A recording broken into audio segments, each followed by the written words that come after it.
racisme et le fascisme, une multitude de collectifs, d'associations, de syndicats, de partis politiques qui ont relayé l'appel de la marche des solidarités contre le racisme et le fascisme. Donc je donne tout de suite la parole au MRAP.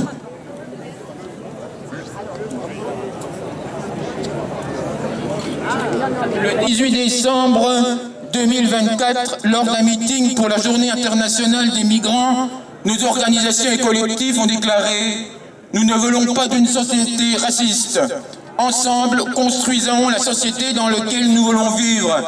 Une société de tous les droits pour toutes et tous, une société de solidarité, de fraternité, de justice et de respect des libertés. » Cette déclaration commune est plus que jamais d'actualité face aux attaques renouvelées contre les personnes étrangères, avec ou sans papier, d'origine étrangère ou présentées comme telles. Nous voulons pour nous, comme pour nos voisins, nos voisines, collègues du bureau, d'atelier, nos camarades d'amphi, pour notre médecin, notre boulangère, pour la copine ou le copain de classe de nos enfants, une réelle égalité des droits. Nous ne concevons pas la société autrement que dans la fraternité, qui est marquée sur le fronton des édifices publics, aux côtés de la liberté et de l'égalité. Nous ne concevons pas la société autrement que rassemblée par l'accès effectif à tous les droits, pour toutes et tous. Les comportements racistes et xénophobes sont le quotidien pour tant de personnes aujourd'hui du fait de leur origine, de leur couleur de leur peau, de leur religion. Les actes violents se multiplient, faisant vivre dans la peur, la souffrance, l'injustice d'un quotidien de discrimination.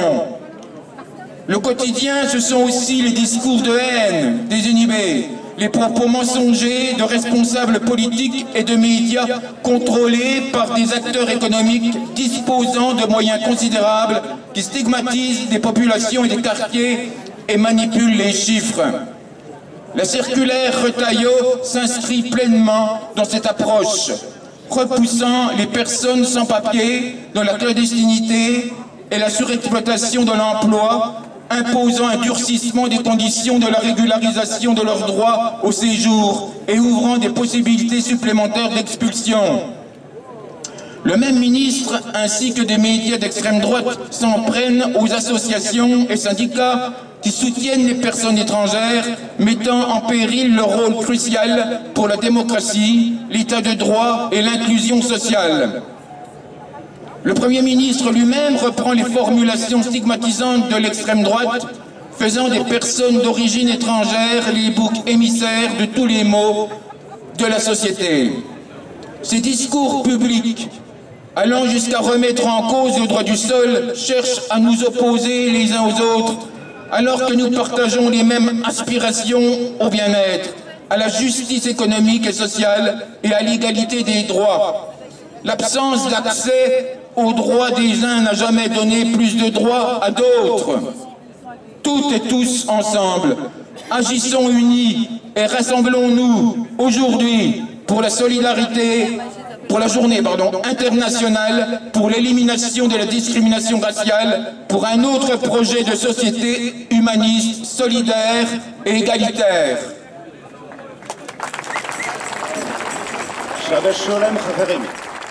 Nous sommes les JJR, Juives et Juifs révolutionnaires de la section de Besançon, ce qui signifie que nous sommes juifs et révolutionnaires. Nous sommes anticapitalistes, anti-patriarcat, intersectionnels, anti-impérialistes, communistes, anarchistes et anticolonialistes. L'antisémitisme est devenu un non-sujet de l'antiracisme. Et pourtant, un tiers des agressions racistes en France recensées sont antisémites, alors que nous ne représentons que 1% de la population française.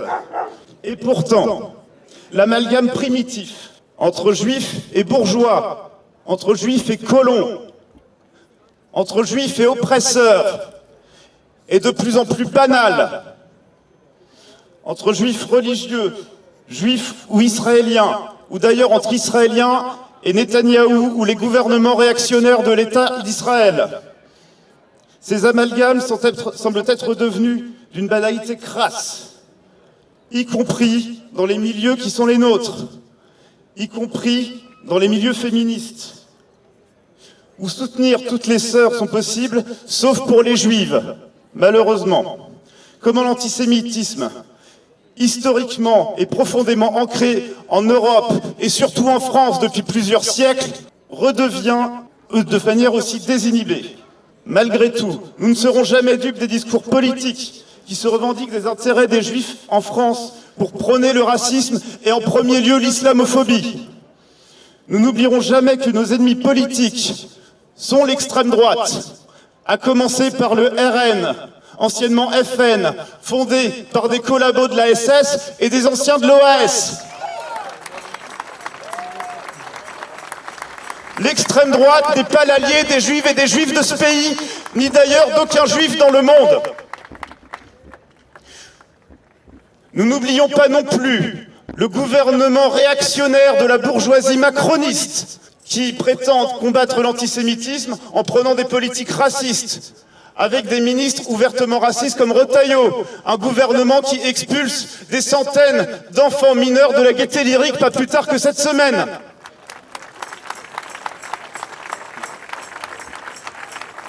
Mais, camarades de gauche radicale, comment se fait-il que l'extrême droite se permet aujourd'hui de s'ériger en représentant de la lutte contre l'antisémitisme? Pourquoi cette cause a-t-elle été abandonnée à gauche? Comment se fait-il qu'au sein de nos propres milieux militants antiracistes notamment, il est devenu difficile de dire que l'on est juif, qu'il est devenu nécessaire de se justifier d'exister? Comment se fait-il qu'une organisation de la gauche radicale puisse publier, de la gauche soi-disant radicale plutôt, mais nationaliste, peuvent se permettre de publier des affiches antisémites dans ce pays sans que ça soulève la moindre indignation au sein de ses propres rangs? Donc, chers camarades de gauche radicale, nous sommes avec vous contre l'islamophobie, contre tous les racismes. Et vous, êtes-vous avec nous?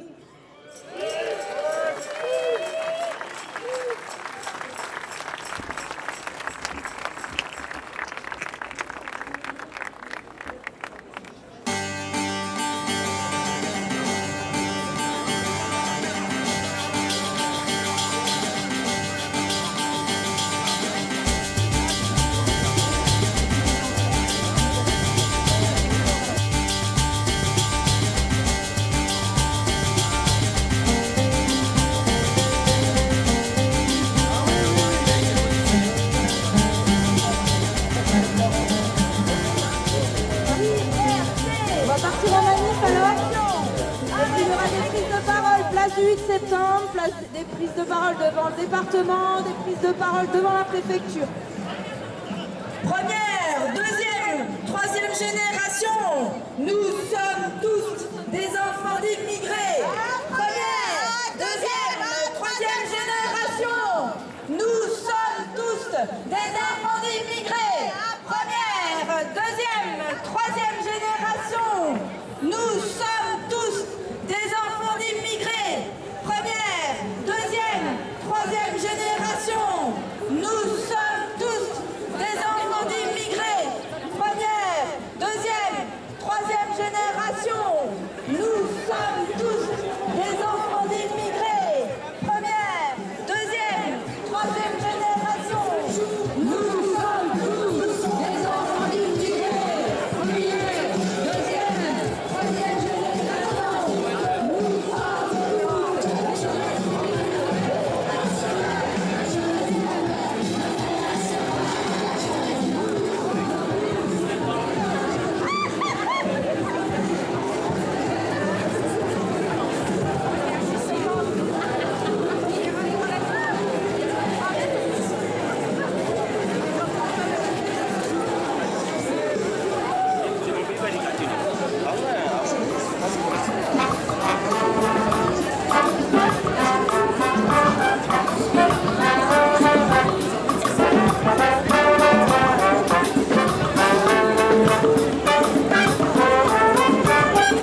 Choix clair, battre le Rassemblement national et ses idées racistes.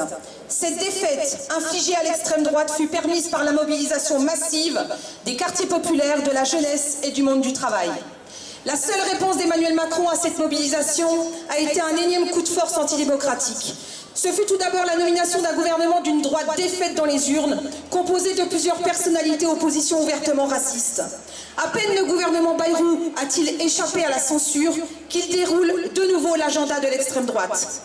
Gérald Darmanin annonce la remise en cause du droit du sol. Rappelons-lui, à lui, ainsi qu'à tous ces nazillons et à toutes celles et ceux qui instrumentalisent la haine à des fins politiciennes, que la France n'est pas et n'a jamais été une nation ethnique.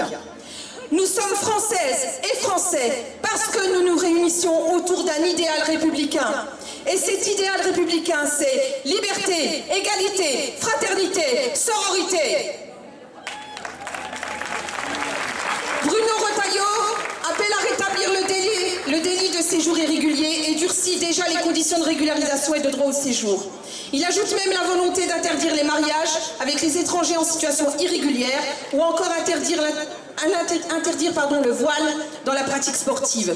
Tout cela avec l'approbation d'un Premier ministre qui fait désormais de la prétendue submersion migratoire et du débat sur l'identité nationale une marque de son action. Par sa politique, ce gouvernement et ses soutiens s'apprêtent à jeter en pâture des milliers de nos concitoyens et concitoyennes qui subissent déjà des violences quotidiennes, discrimination à l'embauche, violences policières, difficultés à obtenir un logement, surexploitation des travailleurs, etc. Par ce discours, il légitime et permet le déferlement de la haine et de la violence d'extrême droite. Ce gouvernement est un danger pour notre pays, qu'il cherche à fracturer pour préserver les privilèges des puissants. Il doit partir. Partout dans le monde, l'extrême droite avance, désormais à visage découvert. D'Elon Musk à Steve Bannon aux États-Unis, à l'AfD en Allemagne, en passant par les sommets internationaux de l'extrême droite, les saluts nazis sont désormais assumés par les alliés de Marine Le Pen et de Jordan Bardella. En France, la hausse des actes racistes, antisémites, islamophobes et la multiplication des agressions perpétrées par des groupuscules fascistes se poursuivent dans le silence assourdissant d'un gouvernement complice. Il y a quelques jours encore à Morteau, les locaux d'une association musulmane ont été la cible de coups de feu. La riposte antiraciste est une nécessité absolue. Cette marche du 22 mars, qui a lieu partout dans le pays, est soutenue par plus de 500 organisations, collectifs, associations, syndicats, partis politiques. Elle est aussi une marche populaire, la marche de la fierté de toutes celles et ceux qui ne céderont jamais aux idées racistes et à l'extrême droite. Avec l'élection de Trump, nous avons l'exemple d'une démocratie qui n'a pas su créer les anticorps de la contagion de la gangrène raciste. Nous sommes nombreux et nombreux à être conscients du danger et tellement inquiets. Mais rien n'est jamais inexorable. L'avenir nous appartient. Il est le nôtre. Il est celui de la jeunesse. Alors organisons-nous ici, en France et en Europe et partout dans le monde pour dire stop. Mais cette marche a aussi pour but de rassurer nos compatriotes qui subissent la haine au quotidien. Montrons-leur que c'est une minorité agressive et raciste, mais que le peuple français, dans sa profondeur, reste ce peuple de dignité et de respect. Merci.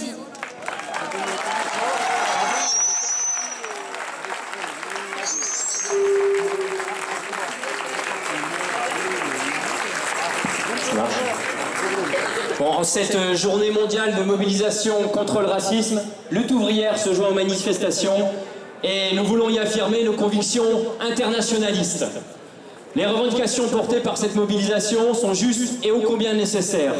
En effet, nous, les classes populaires, la classe travailleuse, nous sommes plus que jamais mélangés. Réfléchissez autour de vous au travail. Qui vient du même pays? Combien de travailleurs, combien de nationalités se côtoient autour de nous? Alors, non aux divisions sont les origines, oui à l'unité, et pour cela, régularisation de nos frères et sœurs d'exploitation, des papiers pour tous.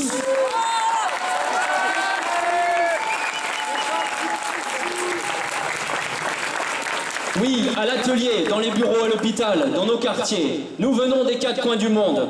Nous avons toutes les couleurs de peau, toutes les religions, nous parlons toutes les langues. Quel que soit notre genre, nos sentiments, on a les mêmes intérêts fondamentaux et les mêmes ennemis. Le monde du travail, qui a le nombre et qui produit tout, porte en lui aussi un autre monde. Un monde divers, collectif, égalitaire, respectueux. Il est la contradiction de ce monde bourgeois, égoïste, où règne la loi du plus fort, le calcul et la brutalité, et où la division est savamment entretenue par en haut. Alors, le monde du travail ne doit former qu'un seul et même ensemble, une seule force. Et il est plus que jamais d'actualité de reprendre le slogan « Travailleurs de tous les pays, unissez-vous ».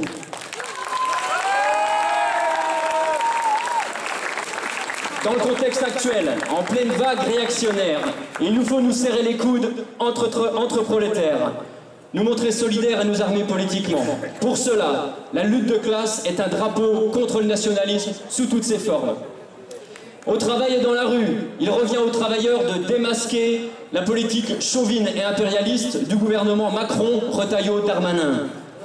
Bien sûr, tous ces laquais de la classe capitaliste qui désignent l'étranger comme un concurrent, voire comme un danger. Les Le Pen, les Bardella, l'extrême droite d'ailleurs, font-ils autre chose? Et les souverainistes à gauche, avec leurs produits français, n'apportent-ils pas aussi leur petite pierre à cet édifice? Alors, ne les écoutons pas. Reprenons le programme internationaliste qui, même pendant les guerres mondiales, sert de boussole, en expliquant que l'ennemi n'est pas l'étranger, mais bien la classe dominante, c'est-à-dire ceux qui nous divisent et nous exploitent, ceux qui ont le pouvoir sur nos vies, sur les prix, ceux qui licencient, ceux qui détruisent tout dans la société, c'est-à-dire les capitalistes, les industriels et les banquiers. Aujourd'hui, ils nous disent « travaille et tais-toi ». Il y en a 10 qui voudraient prendre ta place. Les patrons et les travailleurs sont dans le même bateau. Restons un peuple uni. Et ils nous demandent de sacrifier nos vies pour leur profit. Si demain, ils nous demandent de sacrifier notre sang pour défendre leur France au nom de leur démocratie, de leur système social, du droit des peuples ou je ne sais quoi, cela signifiera nous défendre avec les patrons français contre les étrangers et on nous dira que ce sont les Russes, les Américains, les Chinois ou d'autres. Allons-nous tomber dans ces pièges ? Allons-nous continuer de marcher pour leur système? Allons-nous continuer à nous partager des miettes quand la classe capitaliste affiche une richesse insolente? Alors, organisons-nous politiquement en tant que travailleurs. Sous le drapeau internationaliste, la solidarité de classe peut transformer leur sale guerre en révolution et les travailleurs du monde entier fonderont une autre société sans division de classe, sans frontières, une société débarrassée du racisme.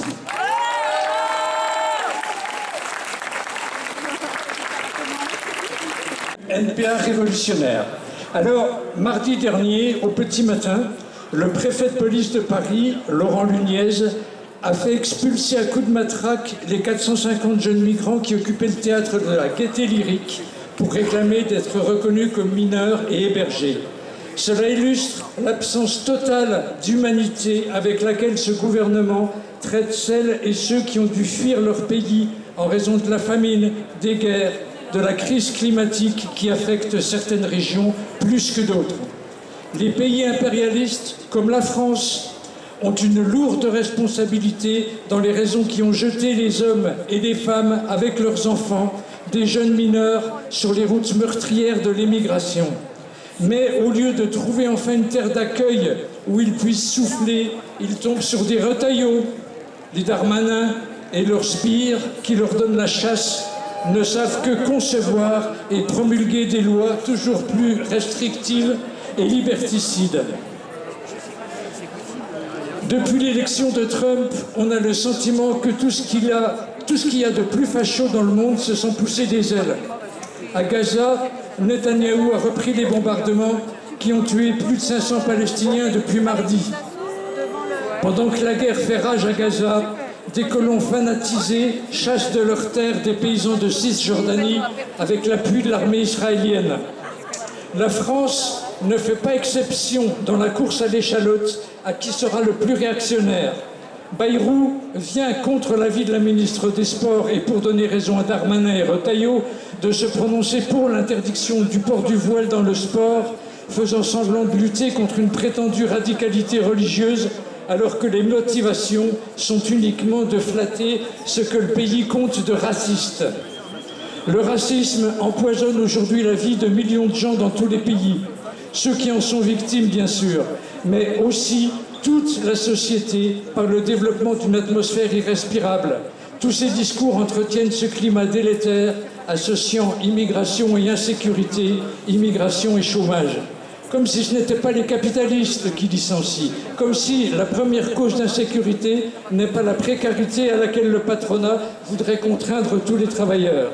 Le racisme, l'antisémitisme, le sexisme, le rejet de toutes les minorités forment un terreau qui permet à la bourgeoisie et à ses États de dresser des barrières entre opprimés. Leur plus grande crainte, c'est que tous les exploités, tous les opprimés se retrouvent dans une même lutte, car une telle lutte bousculerait le socle sur lequel repose leur société. Ce qu'ils craignent, eux, montrent la voie à suivre. Oui, il faut rassembler tous les exploités, tous les opprimés dans une même lutte contre ce capitalisme qui s'appuie sur tout ce que la société recèle de plus abject. Alors, à bas l'union nationale derrière le gouvernement des riches et vive l'unité des travailleurs. À bas le militarisme pour les budgets sociaux, pour les retraites, salaires et contre les licenciements. Régularisation de tous les sans-papiers. Abrogation de la loi Darmanin, de la circulaire Retailleau et de toutes les lois qui s'en prennent aux migrants. À bas les frontières, libre circulation pour tous et toutes.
service d'aide sociale à l'enfance du département du Doubs, au 18 rue de la Préfecture. Et vous savez sûrement qu'à cet endroit précis, des violences et des discriminations sont exercées quotidiennement. La mission de la protection de l'enfance est censée accueillir, prendre en charge et accompagner tout jeune mineur. Mais au contraire, on fait une distinction entre les mineurs français et françaises et les mineurs étrangers étrangères. Stop à ces pratiques ségrégationnistes. C'est également dans ce lieu que des professionnels font passer des évaluations sociales aux mineurs non accompagnés. Pratiques que l'on trouve absolument intolérables et malmenantes, car elles inconsidèrent complètement les réalités difficiles vécues par les jeunes.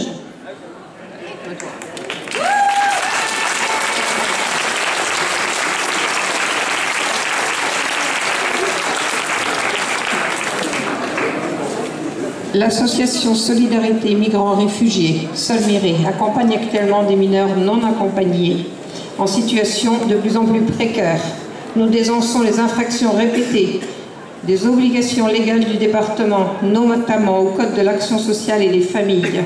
Malgré les multiples interpellations de nos collectifs, le département du Doubs continue à laisser des enfants gravement malades à la rue, et ce malgré son obligation légale de prise en charge de ces cas d'extrême vulnérabilité, comme le précise le CASF, et demande la décision du défenseur des droits en date du 26 février 2016. Nous notons en effet une absence de prise en charge récurrente chez les jeunes pourtant en état de santé critique. Nous avons à l'heure actuelle 5 exemples de jeunes, notamment jeunes femmes à la rue dans un état de santé critique. Nous communiquons régulièrement sur le manque de fiabilité des évaluations menées aux 18 rues de la Pref. À celle-ci vient s'ajouter plus particulièrement ces derniers temps la négation du dispositif humanitaire de base qui devrait assurer à ces enfants une prise en charge au vu de leur état de santé critique. Nous demandons que le département du Doubs procède à la prise en charge de ces enfants, leur fournisse un logement dans les plus brefs délais et cesse d'exercer cette violence administrative qui met en danger critique la vie de ces enfants.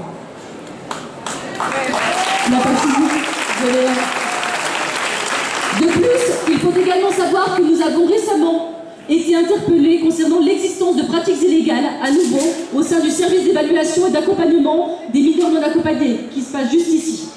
Nous avons en effet constaté le refus d'évaluation, ainsi que le refus de mise à l'abri de jeunes se présentant auprès de ce service, comme mineurs non accompagnés. Ces refus concernent de manière systématique tous les jeunes dont les données biométriques figurent sur les fichiers d'appui à l'évaluation de la minorité.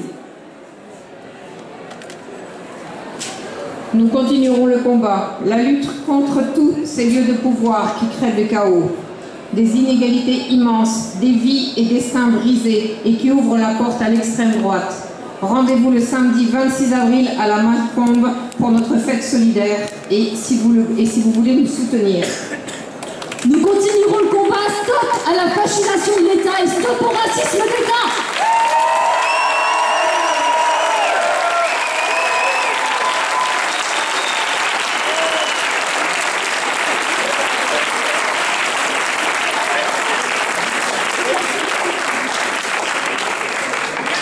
Karine, par ici.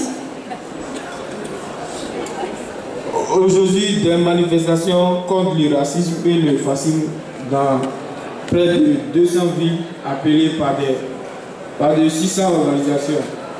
C'est une claque à Ritalo et Damani, une baffe Le Pen, Zemmour et Bardella. Dans tous nos quartiers, nos villages, nos lieux d'études et de travail, c'est l'heure de la riposte. Nous, mineurs de Besançon et d'autres collectifs de Paris, Marseille, Clermont-Ferrand, Rouen, Toulouse, Lyon, etc. Appelé Coordination nationale des mineurs en lutte, nous avons décidé de ne plus nous laisser faire, de nous organiser dans nos différents départements et villes pour prendre nos situations en main avec l'appui des associations et collectifs. De ne plus rester isolés. Nous demandons et réclamons nos droits aux institutions françaises et byzantines. Ce mardi 18 mars, le collectif des jeunes de Parc de Belleville, près de 450 jeunes ont été expulsés de force de la Gaîté Lyrique, lieu culturel de Paris. Des arrestations, plusieurs blessés et les OQTF sont tombés comme la pluie par la police. Nous vivons dans un monde d'intimidation Cette situation nous a rendus plus forts et solidaires entre nous. Nous sommes en recours juridique pour refuser la décision du département du Doubs suite à des évaluations de minorités dans lesquelles il se passe très souvent des abus, non prise en compte de nos documents d'identité authentiques et rédaction d'un rapport très différent de ce qu'on rencontre pendant l'évaluation verbale de minorités. Erreur explicite. Ils jugent de nos âges sur des critères abstraits. Aujourd'hui, la juge des enfants malgré des passeports reconnus et nous reconnaît plus mineurs. Le fait d'être en recours nous prive de tous nos droits. Tous les jours, des jeunes sont mis dehors du département du Doubs. Ce n'est pas possible de voir des jeunes filles et garçons à la rue. Vous élus à la ville, au département représentant de l'État et de justice, vous avez le pouvoir de changer ce monde. Vous avez aussi le pouvoir de changer cette ville. On veut ici et maintenant que les institutions, l'État, le département prennent ses responsabilités. La lutte jusqu'à la victoire, et c'est comme ça qu'on va gagner.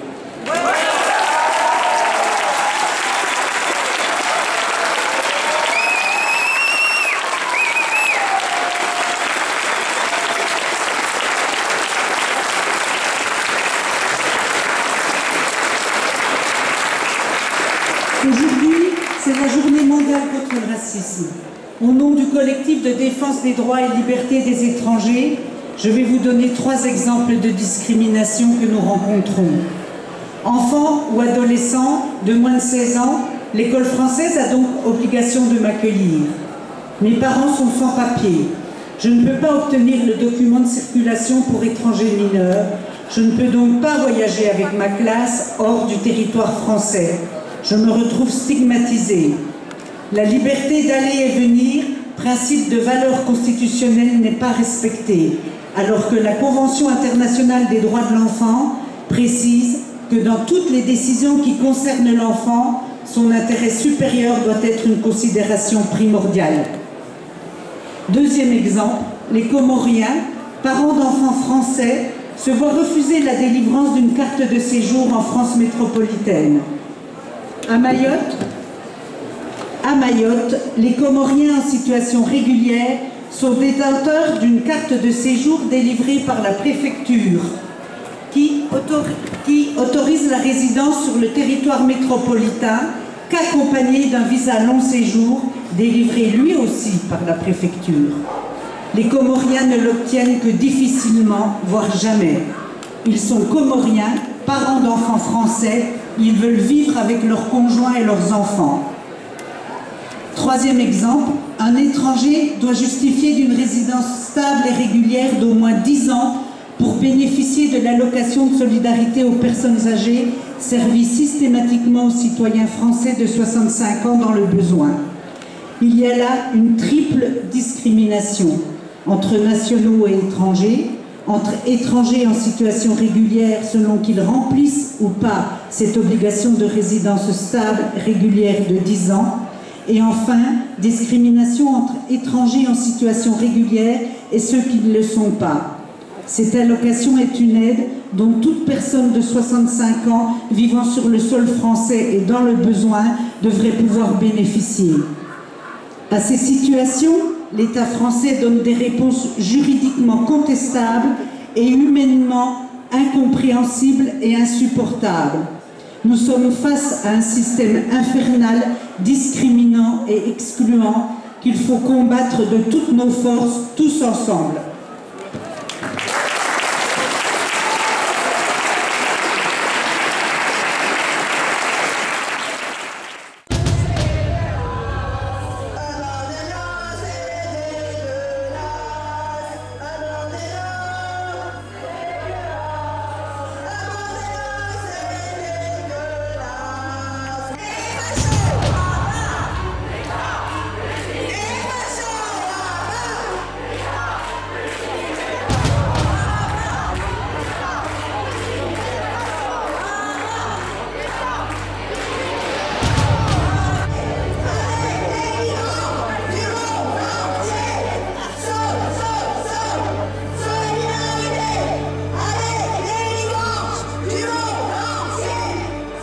très belle.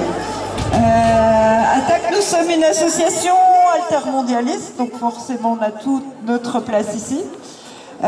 Nous luttons contre la mondialisation telle qu'elle est à l'heure actuelle, en réclamant une alternative justement à cette mondialisation. Donc la mondialisation, c'est elle, c'est les multinationales qui saccagent la planète, qui provoquent des exodes, qui créent des famines par le biais de la spéculation, et où nous sommes confrontés de plus en plus à voir de plus en plus les multinationales créent de la misère, de la précarité.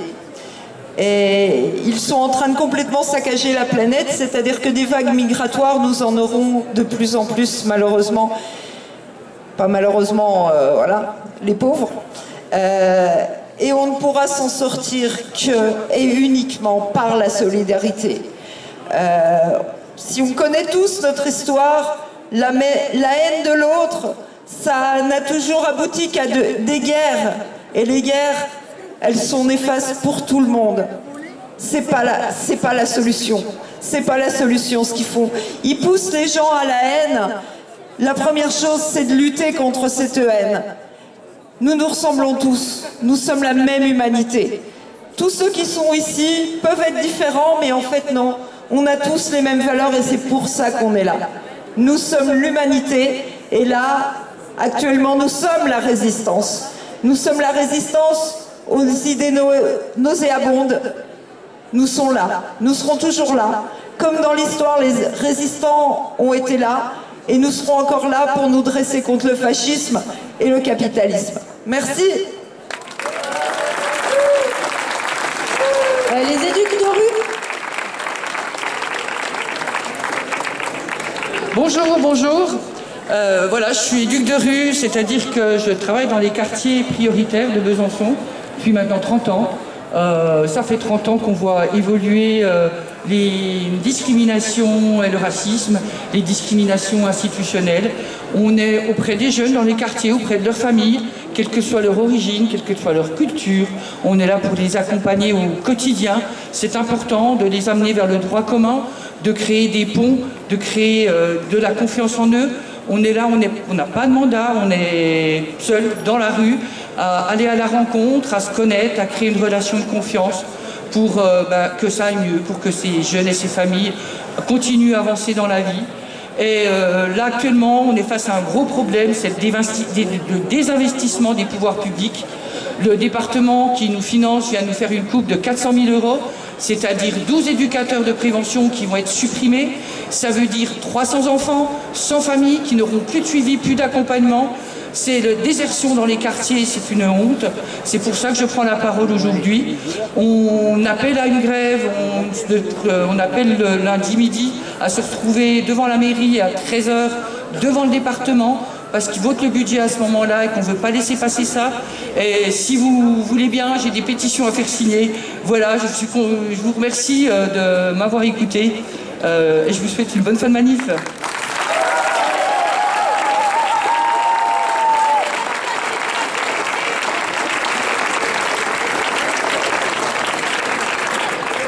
Nous allons lire une déclaration intersyndicale FSU Solidaire CGT. 22 mars, manifestation contre le racisme et les politiques racistes. Vendredi 21 mars, journée internationale pour l'élimination de la discrimination raciale. La défenseure des droits, Claire Hédon, a publié un rapport accablant qui dit « Les discriminations liées à l'origine, la religion et la nationalité se produisent majoritairement dans le cadre professionnel. Elles se concrétisent notamment par la discrimination à l'embauche, les CV écartés parce qu'on n'a pas un nom assez français, une peau assez blanche, les cheveux assez lisses, le nez assez fin, une adresse dans le bon quartier. Elle se concrétise aussi par l'assignation des personnes racisées à certains métiers, en général les moins bien rémunérés et les plus pénibles, par des carrières entravées, par des propos dénigrants, humiliants, des insultes de collègues, de chefs, de clients même, le renvoi à ses origines, à sa culture, à sa différence, à sa religion supposée, par des menaces, voire des agressions que l'employeur laisse perpétrer sans les sanctionner. Force est de constater l'impuissance des pouvoirs publics à résoudre le problème, mais aussi du droit pourtant existant à s'appliquer. Par ailleurs, les choix politiques concernant les personnes étrangères sans papier sont eux-mêmes qualifiables de racistes. L'interdiction d'accès au travail pour ces personnes engendre des pratiques néfastes.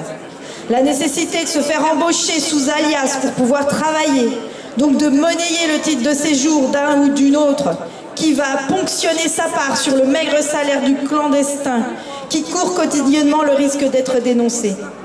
Si on ne peut travailler sous alias, c'est la contrainte du travail au noir, avec ses salaires au rabais, sur les chantiers du BTP, dans les arrière-cuisines des restaurants, dans les hôtels, dans les entreprises de nettoyage ou d'aide à la personne, avec les risques de contrôle et de répression. Pour celles et ceux qui ont un titre de séjour ou même acquis la nationalité française, ce sont des boulots de corvée, avec la multiplication des contrats de quelques heures par semaine sur des horaires impossibles et découpés, pour des salaires de misère. Nos organisations syndicales combattent aux côtés des travailleuses, des travailleurs étrangers, avec ou sans papier, pour la reconnaissance et la protection de leurs droits. Elles luttent contre toutes les formes de racisme et de discrimination. Ainsi, elles combattent les lois racistes et la violence d'État, dirigée en particulier contre les personnes étrangères et racisées.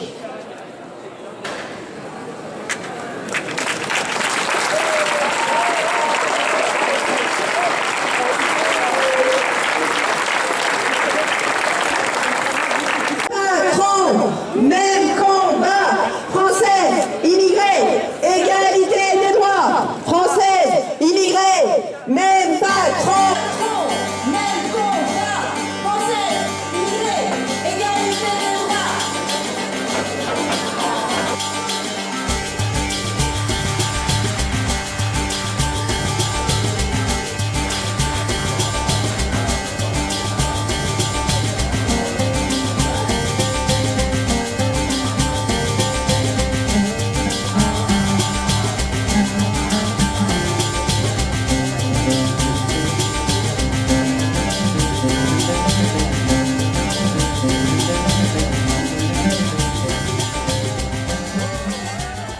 Radio BIP a besoin d'être défendue donc contre les attaques des groupes fachos néo-nazis qui s'en prennent aux locaux de la radio régulièrement, voire aux journalistes. Donc je viens annoncer ici que nous venons de créer une association des amis de Radio BIP pour soutenir la radio d'un point de vue financier, parce que c'est une radio associative qui a besoin de soutien financier pour fonctionner et pour payer ses salariés, mais aussi un soutien politique qui doit permettre de la protéger contre les attaques des groupuscules fascistes. Donc, vous allez entendre parler d'une souscription, d'adhésion à cette association des amis de Radio BIP. Et si vous voulez la soutenir, vous pourrez verser votre cotisation et même verser des dons pour soutenir Radio BIP. Merci.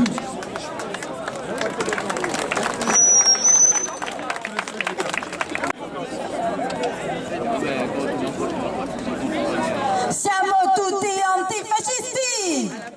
Siamo tutti antifascisti! Siamo tutti antifascisti!